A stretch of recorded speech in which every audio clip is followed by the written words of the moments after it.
So I've got Devon with me today. We are on the second day of Liverpool Pride. It's a Saturday, it's family day, and it's love all around the world is the theme that we've got today, which is lovely. Yesterday was the big march, which looked absolutely fabulous and went really, really well. There were some protesters that were out yesterday, but only a very, very small minority, which is brilliant. So we're obviously making great moves in the right direction. But we just wanted to catch up and have a little chat about our perspective of that and why we think these sort of opinions and these values and ideals are sort of still happening. And the fact that the group that were protesting were of an older generation, and we really, really would love to be able to connect with these people and have some dialogue and understand them a little bit more and show our tolerance and try and sort of make some headway there. But I don't know whether that's ever going to be possible, so I thought it would be an interesting conversation to have. What's your take on it? Well, I think millennials get a lot of flack for being like star children who want to live in their own little fairy world, but we're trying to be politically correct and tolerant because I think we're one of the most empathic generations. When it comes to society, I don't think we take on enough empathy because we've become numb with so many terrorist attacks, with so many bombings, with so many bad things happening in the world. You become numb. Yeah. So what we're trying to do is just be more empathetic, that you know what, people might be going through something that we don't fully understand, and we want to respect that and try and understand. That's a big thing. And I think the generation of older people, the thing that sets them apart is they don't really have the mobile technology that we have to educate themselves. That's true. And I think as well, what I picked up as well, because we have a lot of fans and a lot of following and lots of groups, and I've made that judgment on my part before now. I've assumed that it's always the older generation, don't get us, will never understand, they need educating more than the kids. And that's not always true, because we do have a lot of older people. We have parents, grandparents, that are so supportive, so tolerant, and really, really cool. But with this is crazy because you don't know what's happened in that person's life. You don't. It's the tolerance thing, isn't it? It's tolerance and understanding. Exactly. When we talk about perspective, you could never truly understand someone's perspective unless you've lived it. Yeah. That's why empathy is so important. You have to put yourself in someone else's position and say, oh, well, what if they can't control that? Or what if they can't change that? What if they are born that way? Even without it being scientifically proven, I know that I couldn't change who I am. Just like someone who's straight wouldn't be able to wake up and say, you know what? I think I'll be gay today. I think I'll be gay today. You know, it doesn't work. It'd be nice if it could. You could today like. I'll be gay. But it's not the case at all, and that's the thing. I think what we're trying to understand is perspective, and that's why we are so cautious.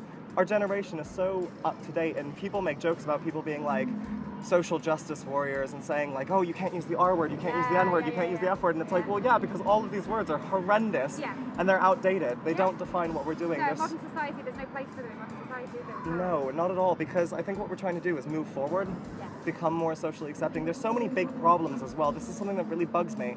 While you've got a generation of people protesting, saying like, oh, I don't like you because you're gay or whatever. It's like, hold on, what about climate change? What about the millions of plastic bottles? That you can make a difference with. And There I think are real issues. The perspective that I can see from these people, and again, I would really love to be able to open some dialogue. I'd love to get to understand them a little bit more and understand and maybe try to give a different opinion.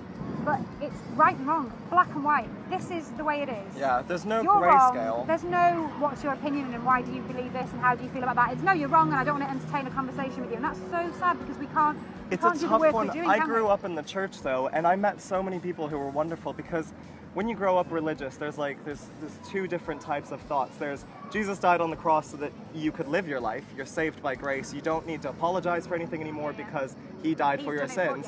And then there's the older mentality, which is like, you have to pray so many times, you need to ask for forgiveness, you need to beg and get on your knees. And, you know, I find that so outdated because even if you believed in that, what was the point of your God dying on a cross? I know, that seems like just that to me, again, I know that I get lots of, it's my own opinion and people either like it or don't like it, but that seems to be a very much rule by fear kind of mentality. And my own, I'm very spiritual, I have my own personal beliefs, which are completely personal to me. I don't share with anyone because they're just very specific to me.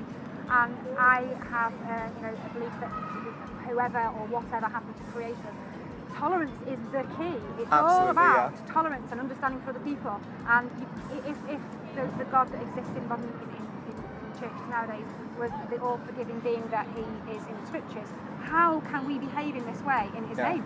You know, going from a strictly religious perspective, I don't understand that. It's crazy to think about, but what damage would accepting people actually do? Even if you found out your God was completely real and we all believed in that, what damage would being more accepting and more understanding and trying to empathize more actually do? None. Nothing at all. But is that then the behaviour, belief systems and behaviour and attitudes and values that are ingrained and embedded in society that people don't even think that way at all? Yeah. They don't even consider another option. It's just, that's what's taught to me, that's right, that's wrong, you're bad, you go over there. Yeah. And they won't even consider another option. No, it's crazy to think about because while so many people are focused on heaven and hell and all these arguments that they create about being right or wrong, no one's actually referenced anything worth reading. There's no scientific proof. There's nothing to say. There's trillions of stars out there with all these undiscovered planets. So when I look up and I look at the sky and I follow people like Neil deGrasse Tyson, and I really think about like Michio Kaku and all these wonderful physicists who are trying to discover this hidden world, I'm so amazed and astounded by the world that we live in, this crazy macro and microcosm.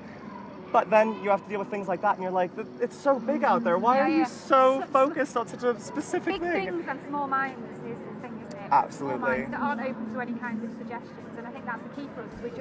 There will be always some people that we can't reach. There always will be, and that's fine. And I made a bit of peace with that, and I would like to sort of be again tolerant to other people's beliefs. If that's the way you really feel, but I would like people to listen to us and hear us out before you make that final judgment. Because there may be a small percentage of the people that have these beliefs that think, actually, there's some sense in that, and maybe I will have a slightly different perspective.